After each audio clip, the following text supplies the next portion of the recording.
সংযোগ সড়ক না থাকায় ৫ কোটি টাকা ব্যয়ে নির্মিত সেতু পার হতে হয় বাঁশের সাঁকো দিয়ে। মাদারীপুর কালকিনি উপজেলার লক্ষ্মীপুর ইউনিয়নের সূর্যমণি খালের উপর নির্মিত সেতুতে এভাবেই চলাচল করতে হচ্ছে স্থানীয়দের।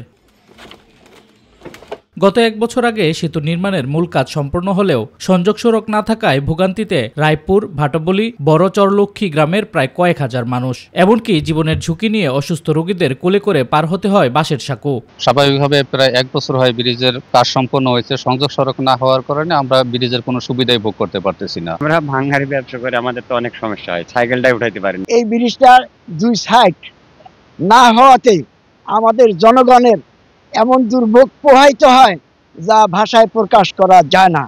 দেখেন ভাই, এই আমি পঙ্গু মানুষ, এই ব্রিজ দিয়ে আমাদের ২-৩ বার যাইতে হয়, কিন্তু আমার খুবই কষ্ট হয়। অনেক মানুষ দিয়ে ধৈর্য উঠতে হয় ব্রিজে। আমাকে ব্রিজটাতে ঘোড়া হালাইয়া করিয়া দেয়, তা আমাকে খুব ভালো হয় না, আমাকে দুঃখের কোনো পরিসীমা নাই।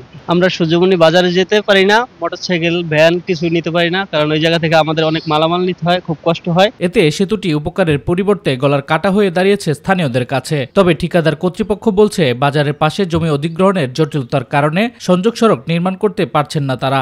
আসলে সূর্যমণি বাজারে যে আমাদের এলজিডি কর্তৃক ৪২ মিটার ব্রিজ নির্মিত হচ্ছে, অ্যাপ্রোচটা বাস্তবায়নের জন্য ইতিমধ্যে আমরা উপজেলা প্রশাসন এবং জেলা প্রশাসনের সাথে কথা বলেছি, তারা উদ্যোগ নিচ্ছে। আর উপজেলা প্রশাসন বলছে দ্রুত জমি অধিগ্রহণ করে সংযোগ সড়ক নির্মাণ করে সেতুটি জনগণের যাতায়াতে খুলে দেওয়া হবে। জনগণের চলাচলের উপযোগী করার জন্য আমরা অ্যাপ্রোচ সড়কটি নির্মাণের জন্য এর পার্শ্ববর্তী দোকানপাট স্থায়ী অস্থায়ী স্থাপনা অপসারণের পাশাপাশি প্রয়োজনীয় ব্যবস্থা দ্রুতই গ্রহণ। শুধু আশ্বাসের বাণী নয়, জনদুর্ভোগ নিরসনে সংযোগ সড়ক নির্মাণ করে সেতু চলাচলের উপযোগী করে তুলবে দাবি স্থানীয় জনসাধারণের।